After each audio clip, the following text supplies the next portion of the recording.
J'aime bien dire que la liberté, ça commence par oser dire non sans culpabiliser. Mon paradoxe, ce serait de dire je veux être cette femme libre, puissante, etc. Et en même temps, je veux pouvoir être celle qui peut compter sur quelqu'un, se reposer sur quelqu'un. Moi, je viens d'une grande famille, hein, donc quand on se voit, c'est les rires non-stop, les repas qui terminent jamais, tout ça, j'adore. Mais en même temps, je veux personne chez moi. Donc, être femme avant tout, c'est oser être vraie avant d'être performante. C'est retrouver le pouvoir intérieur qui guide nos choix, nos visions et nos créations. Femme avant tout, c'est un espace pour les femmes visionnaires, celles qui avancent avec conscience et intuition. On y parle de transformation, de leadership, d'amour, d'argent, de joie et de tout ce qui fait de nous des femmes entières. Parce que avant d'inspirer le monde, il faut d'abord se rencontrer soi. Salut Aurore, bonjour Ness. Salut Henriette. Salut Ness. Bienvenue sur un nouvel épisode de Femmes avant tout. Je suis super excitée et j'ai super hâte d'avoir cette nouvelle conversation avec vous deux. Super contente de retrouver Ness pour ce nouvel épisode. Ouais, contente d'être là une deuxième fois, j'adore. Avec cet épisode, on va explorer le sujet de la femme du futur, mais on est vraiment en dehors d'un concept quelconque ici. On veut vraiment être dans du vécu, l'expérience de chacune. Et bien évidemment, c'est le but toujours d'inspirer celles qui nous regardent à se poser les mêmes questions. Ness est notre experte invitée. Elle est également membre de notre réseau Brille, qui est un réseau qui rassemble des expertes qui transmettent leur expérience. Et Ness, elle est profiler identitaire et fondatrice de l'Institut Human Design Nouvelle Génération. Donc, elle travaille avec les profils neuro-A. Oui, c'est ça, les troubles neurodéveloppementaux et les neuroatypies de manière générale, les femmes en particulier. Voyons voir un peu dans nos vies actuelles comment est-ce qu'on vit justement l'aspect liberté, contrainte, pression, que ce soit visible ou invisible. Est-ce qu'il y en a encore? Est-ce qu'on en ressent encore en ce moment? Ness, quand tu regardes ta vie aujourd'hui, est-ce que tu te sens vraiment libre? Je dirais que je me sens en tout cas beaucoup plus libre qu'avant. En tout cas, encore une fois, c'est vraiment une question de vision. Et de ce que j'ai appris finalement de ces dernières années de compréhension de moi. En tout cas, aujourd'hui, ma vision de la liberté, c'est comme un espèce d'ajustement constant, permanent entre mes besoins et le monde dans lequel on vit. C'est comment je trouve l'équilibre pour ne plus être en suradaptation, en mode survie tout le temps. Et en même temps, ne pas oublier que je ne suis pas la seule femme, le seul humain sur cette terre, et que donc forcément, d'une manière ou d'une autre, il y a quand même un terrain de jeu sur lequel je joue pas seule. Et toi, dis-moi un peu, Aurore, est-ce que tu as l'impression d'être vraiment libre en ce moment? Ma réponse va être très proche de celle de Ness. Par rapport à la femme que j'étais avant, indéniablement, c'est une liberté déjà qui commence par l'intérieur. S'autoriser en fait à être soi, à exprimer les parts de soi. J'aime bien dire que la liberté, ça commence par oser dire non sans culpabiliser. Pour moi, ça commence vraiment là. C'est-à-dire qu'on pense souvent à la liberté géographique, financière, ce genre de choses. Mais avec l'expérience, je me suis aperçue que ma définition de la liberté, ce qui me fait vraiment me sentir libre chaque jour, c'est de me donner l'autorisation d'être moi pleinement.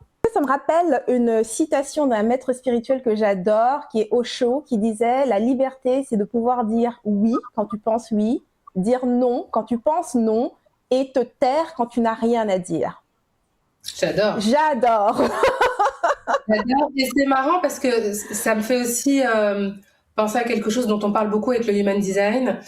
Tu parlais de ne pas culpabiliser. Je pense qu'un des conseils que je donne le plus souvent à mes clientes, c'est d'accepter de ralentir, voire de s'arrêter. Et donc, on est beaucoup qui me disent, mais en fait, j'ai arrêté. Donc, je suis allée voir un médecin, par exemple. Si je prends ton exemple, Aurore, j'ai fait un burn-out, je suis allée voir un médecin qui m'a mis au repos, nanani, nanana, donc je suis arrêtée, je travaille plus, blablabla. Et pourtant, je me sens toujours épuisée, etc., parce qu'on oublie à quel point s'inquiéter, culpabiliser draine autant d'énergie que poser des actions qui seraient pas les bonnes ou qui seraient en trop, en fait. C'est véritablement un nœud parfois du problème que les gens ont du mal, que les femmes, puisqu'on parle ici de femmes, ont du mal à saisir. Totalement, totalement. Ça change tout à l'expérience. Alors, dis-moi, prochaine question. Quelles sont les zones de ta vie où tu sens encore une forme de pression, de devoir et d'obligation? Dis-moi toi, Aurore. Je te dirais sur l'aspect financier encore, en tant qu'entrepreneur, parce que bien entendu, il y a cette responsabilité de poser les actions, les stratégies, rester compétitif, tu vois. Moi, c'est tout l'aspect de ma vie où je ressens le plus de pression, effectivement.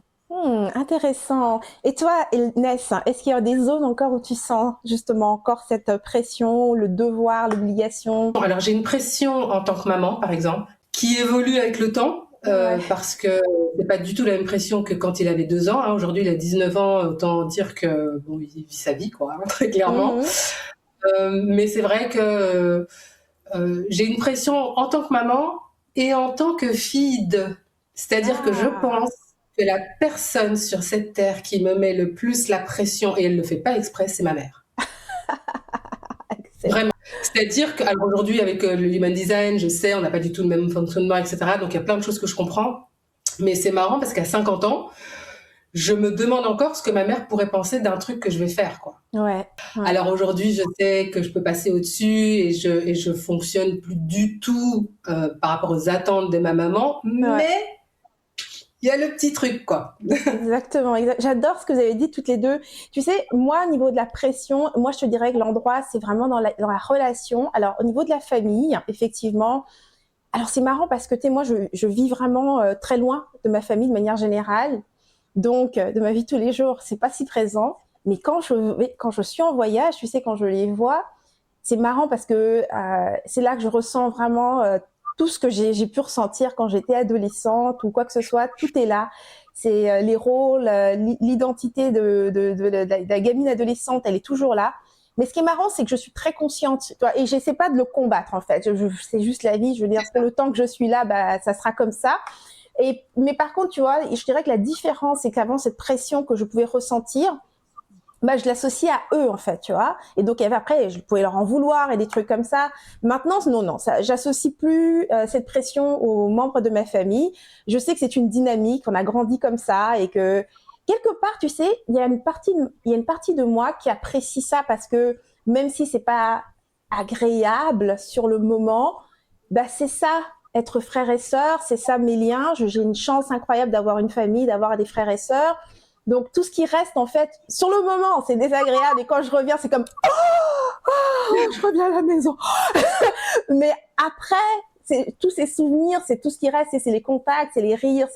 Donc, il y a des endroits de ma vie où j'accepte cette pression dans mon quotidien, pas tout le temps, mais je veux dire, franchement, être en couple, c'est incroyable. Comme il y a tellement de choses que dans ma vie, je sais que j'ai bien la main dessus, tu vois. Genre, je me laisse pas facilement manipuler, je me laisse pas foutre la pression par qui que ce soit.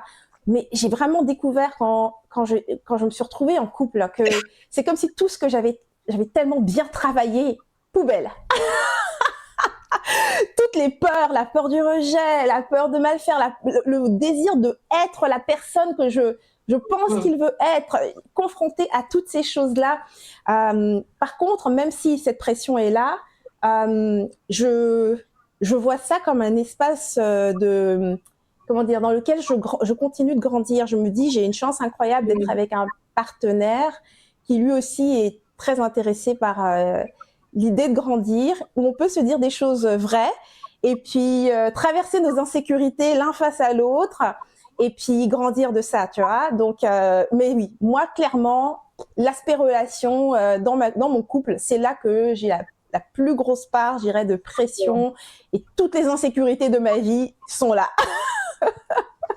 Alors, dis-moi un petit peu, est-ce que tu penses qu'on a encore peur parfois de notre propre puissance? Alors moi, honnêtement, bon, j'ai pas expérimenté toutes les choses de la vie dans lesquelles ça pourrait arriver, mais aujourd'hui, plus du tout, parce que j'ai appris d'abord que chacun met ce qu'il veut dans le mot puissance. Encore une fois, c'est aussi beaucoup ça.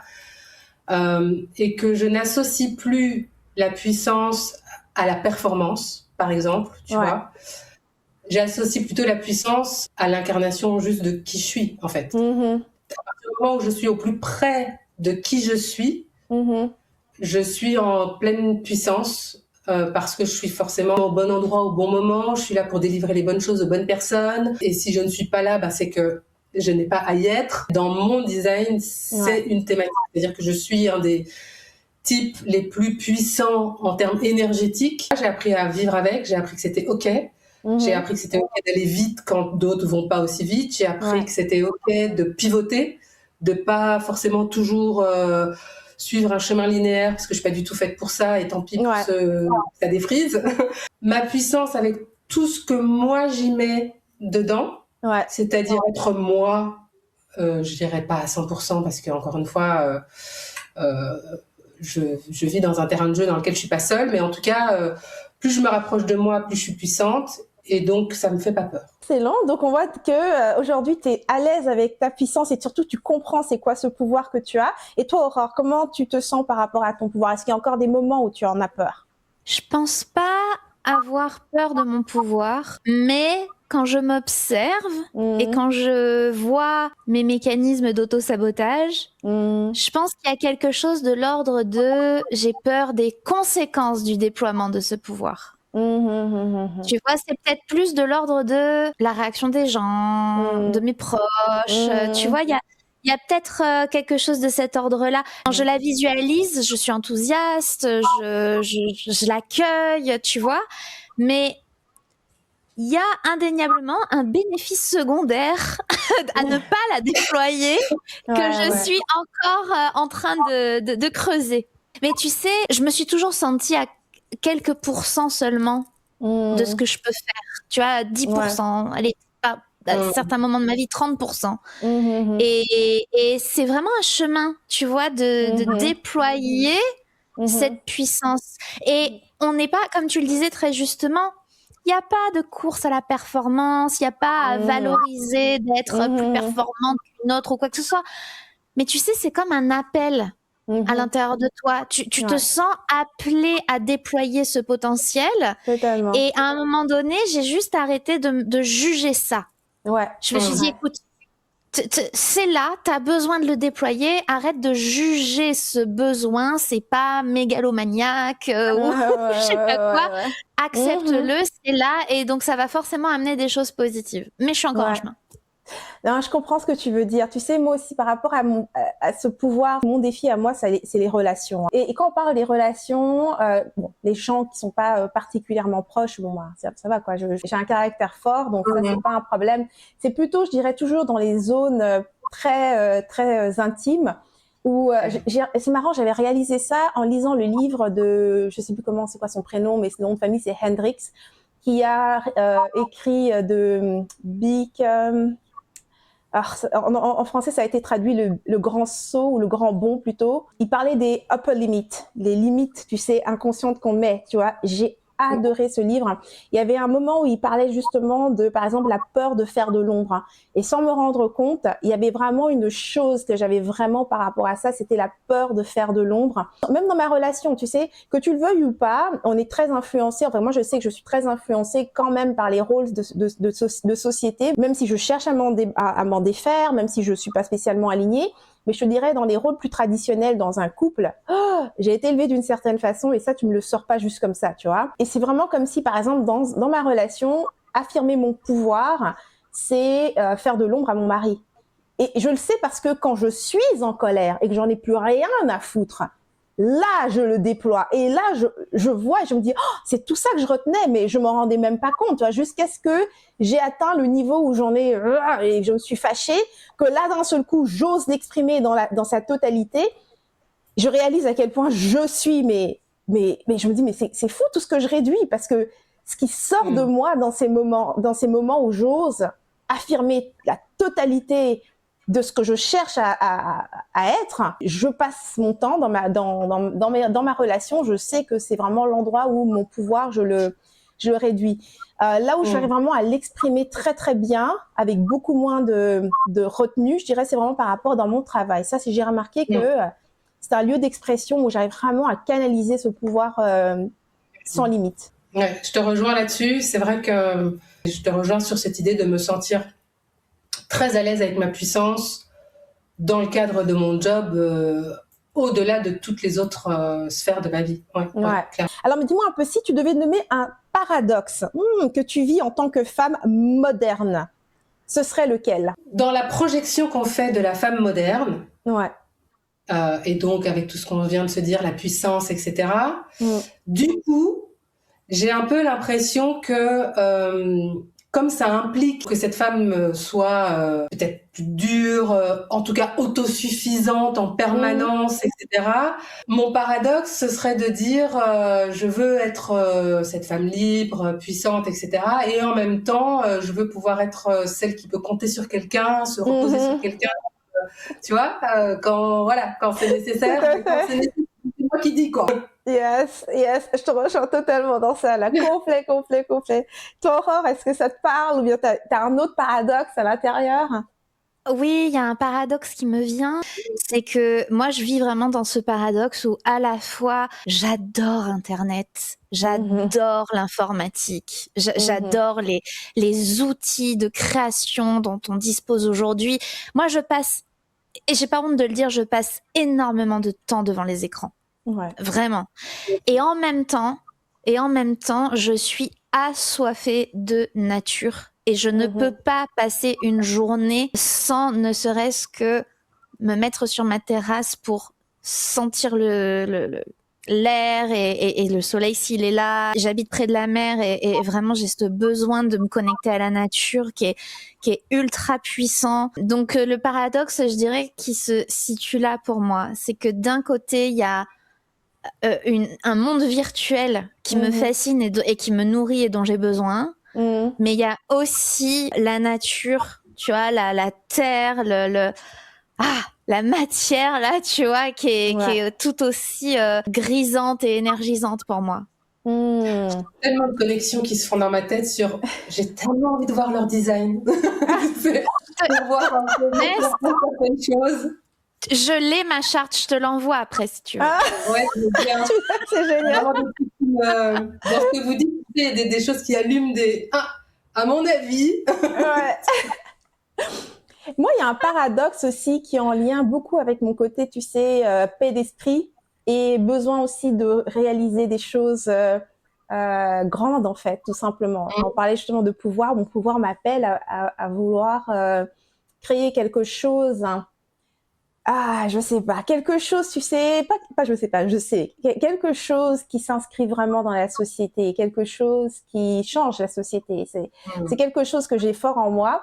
Mais en même temps, il y a une part de moi qui est vraiment sur la paix d'esprit et qui est comme, j'ai pas envie de me retrouver avec, je sais pas moi, une entreprise et je ne sais combien de trucs à gérer. Donc, il y a toujours un petit peu ce conflit. Et il se retrouve aussi, je dirais, au niveau de ma vie privée, dans le sens où j'adore, moi je viens d'une grande famille, hein, donc le bruit, tout le temps quelque chose qui se passe, quand on se voit, c'est les rires non-stop, les repas qui terminent jamais, tout ça, j'adore. Mais en même temps, je veux personne chez moi. Donc,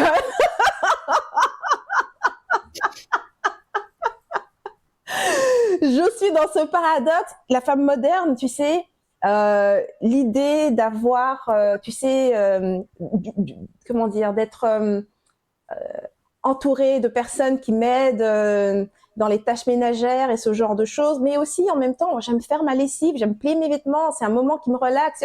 Donc, je suis tout le temps dans cette espèce de paradoxe et je crois que le paradoxe vient il y a l'idéal et puis il y a la réalité de ce que j'aime réellement. Ouais, ça fait plein de sens, ouais. C'est vrai ça, l'idéal et le décalage avec la réalité de ce qui te parle. Exact. Ah ouais, je vois complètement. Exact. Ok, parlons de notre transformation. Je trouve que c'est intéressant parce que là, on a parlé un petit peu de ce qu'on vit comme paradoxe et autres. Parlons de notre transformation en cours. Qu'est-ce que tu fais différemment aujourd'hui que tu n'aurais pas osé il y a 5 ou 10 ans? Définitivement, ajuster mon environnement à moi plutôt que moi à mon environnement. Et ça implique plein de choses, certaines choses dont on avait parlé dans un épisode précédent où j'étais venue vous voir, qui est de poser des conditions. En fait, de manière générale dans mon quotidien, dans toutes les sphères de vie, et d'accepter du coup que mes conditions ne conviennent pas à tout le monde. Et s'il y a une grande chose que j'ai changée qui d'abord fait partie de mon design, qui en plus fait partie de marqueurs spécifiques des neuroatypies. C'était le besoin que j'ai eu très longtemps d'essayer de convaincre les gens.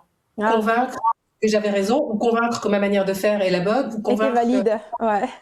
Et donc, de mettre énormément d'énergie et souvent beaucoup de conflits au cœur de ça. Avec le recul, je me demande si d'une certaine manière, c'est pas un peu pour avoir le beurre et l'argent du beurre. C'est-à-dire que je mets mes conditions, mais du coup, je veux pas que l'autre soit fâché, c'est ça. Tu veux pas que l'autre soit fâché, tu veux.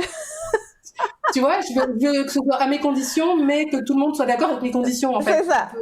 Tu te fâches pas, ok, non, c'est non, mais reste gentil. Non, même, c'est vraiment cette idée de je veux qu'on fasse comme ça, et je veux que tu le fasses aussi avec moi, en fait. Parce que et en sourire, avec un sourire. Ouais, en plus. Ça, c'est le sourire de la crémière. Mais donc, oui, c'est ça. Je ne cherche plus à dire j'ai raison, suivez-moi. C'est plutôt qui m'aime me suivre aujourd'hui. Et ça change énormément en termes d'énergie. C'est là où je mets mon énergie, et ça ressemble beaucoup plus à mon design aussi. Mais ça fait partie très clairement des ombres de mon design. Et je le disais, beaucoup de comportements très liés aux troubles neurodéveloppementaux, à mon TDAH, à mon HPI. Donc voilà, il y a des choses qui...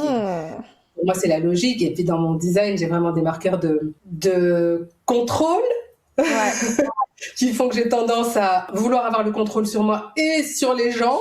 Ouais. Et ça, donc, c'est vraiment quelque chose sur lequel j'ai travaillé. Et en fait, ça n'a l'air de rien, mais se libérer du contrôle, c'est se libérer. En fait, c'est énorme, c'est pas rien du tout. Alors, dis-moi un petit peu, toi, Aurore, quelle part de toi est en train d'émerger en ce moment? Un lâcher-prise, une libération de la créativité. J'ai toujours été très créative. J'étais graphiste, j'ai fait une école d'art appliqué. Donc, la créativité a toujours été au cœur de ma vie. Mais comme beaucoup de choses dans ma vie d'avant, je créais pour les autres. Et en fait, créer pour moi, créer à partir de moi, ça a toujours été un défi. Alors que créer pour les autres, ça a toujours été facile. Tu vois, on revient à ce positionnement de je passe après, je suis au service de l'autre, tu vois. Et voilà, répondre aux besoins des autres, c'était très facile pour moi, alors que je ne connaissais même pas mes propres besoins et donc je ne les écoutais pas. Et en fait, en ce moment, ce qui émerge, c'est vraiment cette capacité à créer pour moi, à partir de moi, et du coup pour mon entreprise aussi. Voilà, des choses que j'arrive à faire pour les autres. Ben maintenant, j'arrive à le créer pour moi. Je suis en chemin, en tout cas. C'est en train d'émerger, J'adore les transformations qui se font et qui continuent. Alors, on va se projeter justement un peu plus loin. On va aller voir un petit peu la femme que je serai dans 20 ans. Ça, c'est très perso, là. Ça, c'est de se regarder et puis se dire, OK, tu vois, qui je serai dans 20 ans. Alors, si tu te projettes dans 20 ans, à quoi ressemble ta vie, où tu vis, comment tu travailles, comment tu aimes? C'est génial, cette question, je la pose tout le temps, souvent quand je parle avec mes clients, pardon. Donc, je me suis jamais posé la question à moi. Il faut quand même recadrer les choses. Dans 20 ans, moi, j'ai 70 ans. 70, donc, OK. Troisième acte. Je pense déjà que je serai plus en Belgique. Je serai au soleil, je sais pas encore où, mais je serai au soleil. Ouais. C'est une certitude. J'espère travailler encore dans le sens où je kiffe tellement ce que je fais aujourd'hui. Et la manière dont je le fais. Avec énormément de liberté en termes de temps, en termes de façon de faire, en termes de... Voilà, j'ai vraiment aujourd'hui, pour moi, déployé un business model qui me permet d'avoir énormément d'impact, finalement, en mobilisant le moins de temps possible. Pour le boulot et donc en ayant le plus de temps possible pour autre chose que le boulot. Et donc, quand on fonctionne comme ça et qu'on aime ce qu'on fait, j'avoue que je ne sais pas si j'aurais envie d'arrêter. Donc là où à 70 ans, beaucoup pourraient se dire j'espère que je serai à la retraite à Malaga. Moi, je serai certainement au soleil, mais j'espère vraiment pouvoir continuer à faire ce que je fais, peut-être aussi parfois un peu plus de manière en présentiel, à ce moment-là, peut-être, je ne sais pas. Comment j'aimerais... J'espère que j'aimerais encore plus librement qu'aujourd'hui. J'espère que j'aimerais d'abord chaque part de moi. D'abord, j'espère que j'aimerais moi encore autant ou plus qu'aujourd'hui. Et pour ce qui est des autres, pareil, que je serais capable de faire les nuances, de voir les nuances, d'aimer les nuances des gens Ce qui n'est pas toujours facile quand on a un TDAH, quand on a un HPI, d'aimer chaque facette des gens, déjà de soi. Mais en vrai, c'est pas si simple d'aimer chaque facette des gens. Très belle vision. Continuons dans cette projection. Et toi, Aurore, t'imagines la femme que tu es dans 20 ans, et c'est intéressant ce que je vais te poser comme question, ça va être parfait pour toi. Quelle place prend la technologie dans ton quotidien? Est-ce qu'elle t'aide ou est-ce qu'elle t'envahit dans 20 ans? Dans 20 ans, la technologie, c'est mon outil artistique. C'est-à-dire que, tu vois, quand je t'écoutais, Ness, du coup, j'avais l'image de moi dans 20 ans en même temps, tu sais, qui me venait. Je me suis dit, ah bah oui, en fait, dans 20 ans, je suis une artiste reconnue. Je sais pas comment, mais j'utilise les outils numériques dans mon art et je suis reconnue dans le milieu de l'art pour ce que je fais là, tu vois. Et je vous parle de ça pour l'instant, il y a même pas un embryon de quoi que ce soit. Mais la vision que tu vois de toi là. Ouais, et je pense que dans 20 ans, je me vois accomplie là-dedans. Je vous rejoins un petit peu toutes les deux. Là, non seulement moi, dans 20 ans, c'est sûr que moi, il n'y a pas de retraite. Et j'ai toujours dit ça, je ne me vois absolument pas arrêter de travailler. Par contre, je sens mon travail changer. Dans 20 ans, je suis plus dans l'aspect vraiment rayonnement encore plus. Auteur, conférence, être au soleil, posséder un, tu sais, bed and breakfast, quelque chose où je peux recevoir des gens pour des retraites, mais je vis là aussi. Je pense que j'ai aussi adopté des enfants. Je me vois comme une mère âgée, en fait. Assez drôle, parce que j'ai été élevée par une mère âgée. Donc, je me vois comme une mère âgée. Je vois vraiment toute une vie, en fait, qui commence dans 20 ans. C'est intéressant. Si je peux juste rebondir sur un truc que tu as dit, Aurore, tout à l'heure. Tu parlais donc d'être une artiste reconnue. Alors, moi, j'ai été une artiste longtemps. Je suis montée sur scène en tant que chanteuse. J'ai été coach vocal. J'ai travaillé avec plein de gens. Enfin, bon, bref, pendant longtemps.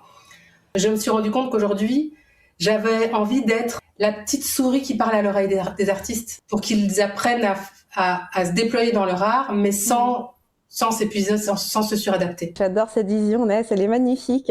Donc, allons-y maintenant sur un segment qu'on n'avait pas eu l'occasion d'explorer. C'est un de nos segments signature qui est vrai ou pas vrai. Je vous pose des questions, donc je vais vous poser à chacune des questions très rapides et je vous demande des réponses assez courtes, ok? Et puis ensuite, on passe à la prochaine question. Donc, Ness, vrai ou pas vrai, j'ai parfois peur de devenir trop puissante. Ça m'effleure parfois. Pas vrai dans ma vision de la puissance, mais vrai par rapport à la vision collective de la puissance. D'accord, superbe. Aurore, la technologie peut soutenir la spiritualité. Vrai ou pas vrai? Vrai, ça permet de s'instruire et de connecter avec d'autres personnes. Donc oui. Ness, vrai ou pas vrai? Dans 20 ans, les femmes n'auront plus à se justifier d'être ambitieuses. J'aimerais que ce soit vrai. Donc tu crois pas encore, donc pas vrai pour toi? Je pense que 20 ans, c'est encore un peu tôt. Ouais. Mais j'aimerais, parce que aussi bien les choses peuvent parfois, tu sais, aller de plus en plus vite. Honnêtement, j'ai pas de réponse définitive sur le sujet. Aurore, vrai ou pas vrai? Je crois que notre intuition sera la plus haute forme d'intelligence. Ah, c'est dur.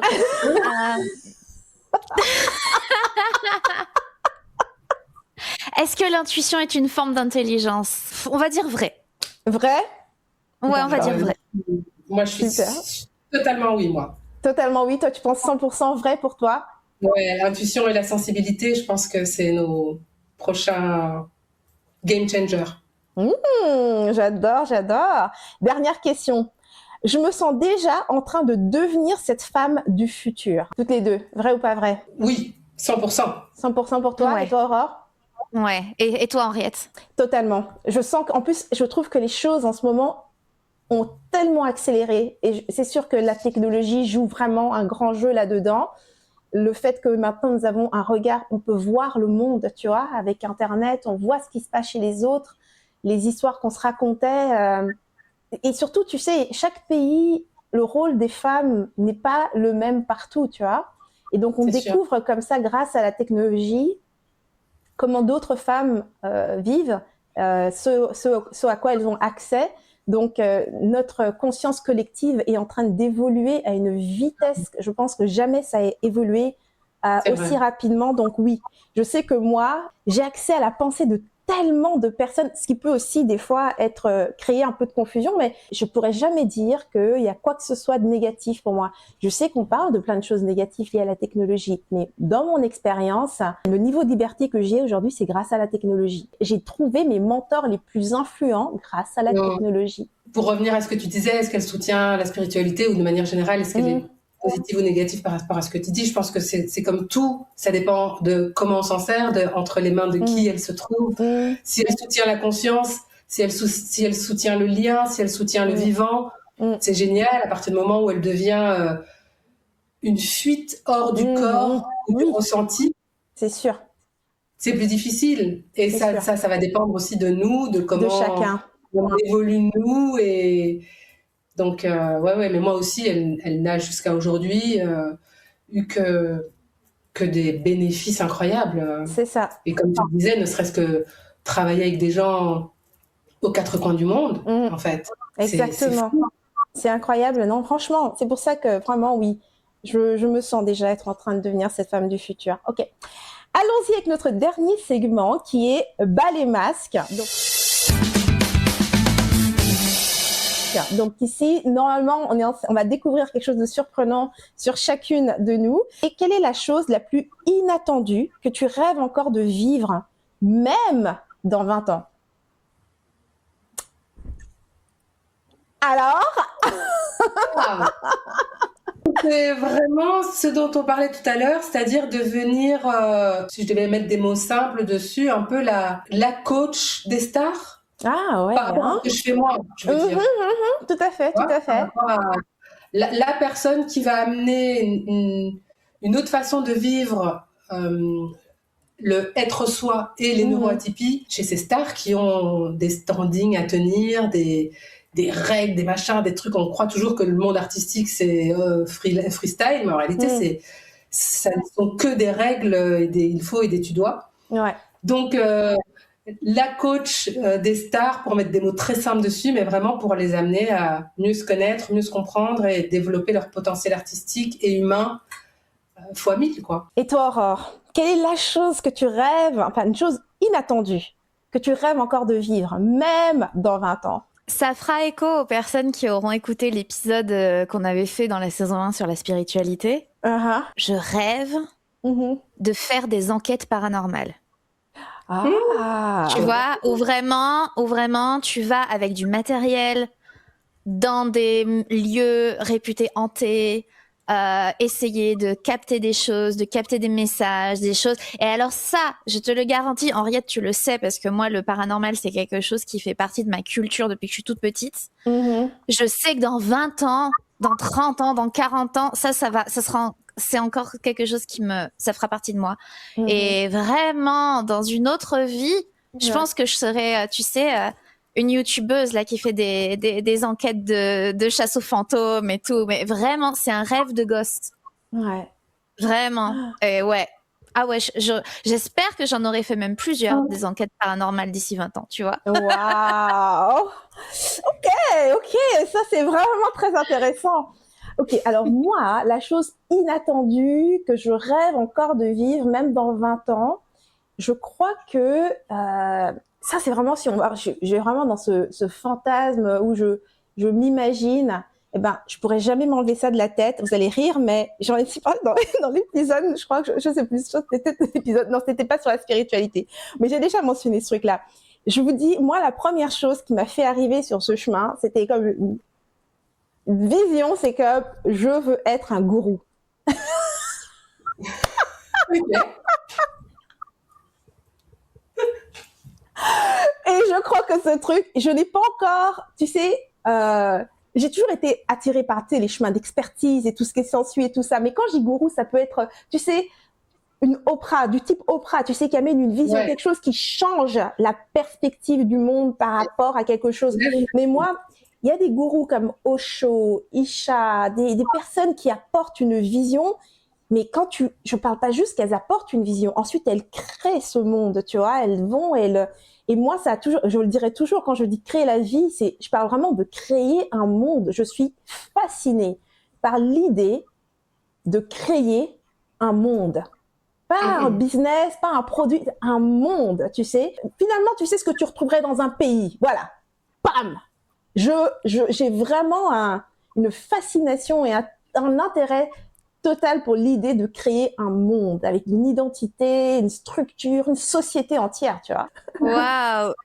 Mais oui, mais est-ce que tu as déjà essayé de le faire à travers la fiction? Est-ce que tu as déjà imaginé écrire tu sais, comme ces auteurs d'heroic fantasy qui créent des mondes? Bah ouais, totalement. Le truc, c'est que je l'ai jamais fait.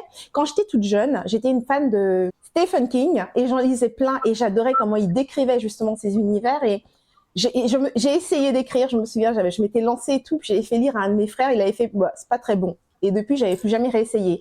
Mais écrire et c'est quelque chose que j'aime. Mais c'est vrai que je n'ai jamais pensé à explorer cette idée en termes de fiction. Mais peut-être parce qu'en termes de fiction, ça me parle pas tant que ça. C'est vraiment dans la matière, tu vois. C'est le challenge de le faire avec des vrais gens. Ouais, mais tu peux l'explorer par écrit, mais sous forme d'essai, ou tu vois, peut-être pas tant en fiction, mais c'est vrai, l'écriture, totalement. c'est quelque chose qui permet parfois même d'ancrer des choses dans la matière, tu vois, et puis de les sortir de ta tête, et donc de les construire. Et de voir comment, c'est ça, et de voir ce que ça veut dire. Totalement. Écoute, jusqu'ici, je n'ai écrit aucun livre. Donc, je sais qu'il y a encore tout un pan de ma vision de moi qui doit se réaliser dans les temps qui viennent, quand ce sera le moment pour moi. Des fois, ça se fait vraiment tout seul, hein. Moi, j'ai écrit 5 romans qui sont vraiment de la fiction, pour le coup. J'ai essayé plein de fois avant d'arriver la première fois, et ensuite, le premier bouquin que j'ai écrit, je l'ai écrit en 27 jours. En fait. C'est ça. Parce que d'un coup, le truc est là, l'histoire est là, et c'est même pas toi qui écris l'histoire, en fait, c'est l'histoire que tu cours derrière, en fait, tellement. C'est ça. Quand le moment, tu sais, moi je crois beaucoup, c'est toujours le bon moment, l'énergie au bon endroit au bon moment. C'est ça aussi, et je pense que pourquoi pas, à un moment, le jour où ton monde sera déjà bien créé dans ta tête, tout d'un coup, bim, ça sera presque simple et facile de le mettre sur papier. Ouais. Non, je le sais aussi, hein, c'est les choses que j'ai fait et que je fais, c'est toujours ça, hein, c'est des trucs qui viennent naturellement. Et à un moment donné, j'ai essayé de pousser sur l'idée de justement écrire un livre, et je me suis bien rendu compte que c'est pas quelque chose que je peux pousser, tu vois, c'est pas une question de stratégie, c'est une question de, je sais que écrire, être auteur, ça fait partie de mon chemin, ça c'est évident, mais je sais que quand viendra le moment, que ce soit le temps de s'asseoir et d'écrire, bah, c'est ce que je ferai. Yeah, exactement. Bon, mesdames, ça a été encore une fois une magnifique conversation donc autour de cette femme du futur. On a pu un peu explorer justement comment est-ce qu'on vit ça, nous, en fait, hein, directement, en dehors des concepts, hein, nos transformations en cours, nos défis, nos paradoxes et notre vision de nous-mêmes pour les prochains 20 ans. Là maintenant, pour celles qui nous suivent, j'adorerais savoir c'est quoi ta vision de toi, comment tu te vois dans 20 ans. Laisse ça aussi dans les commentaires, hein, qu'on ait un échange là-dessus, qu'on ait ta vision du futur. Ness, encore merci d'avoir participé à cette conversation avec nous. Merci pour l'invitation, c'est toujours un plaisir. Merci, c'était super enrichissant. Merci Ness et merci Henriette. Merci à toutes les deux. Et on se reverra pour un prochain épisode de Femmes avant tout. Et puis, à très bientôt. À bientôt. Salut. Merci d'avoir partagé ce moment avec nous. Si cette conversation t'a touché, abonne-toi, partage et laisse-nous un mot. Et pour rejoindre la communauté Femmes avant tout et recevoir notre newsletter, tous les liens sont juste en dessous. Continue d'explorer la femme visionnaire que tu es. Parce qu'avant d'inspirer le monde, il faut d'abord se rencontrer soi.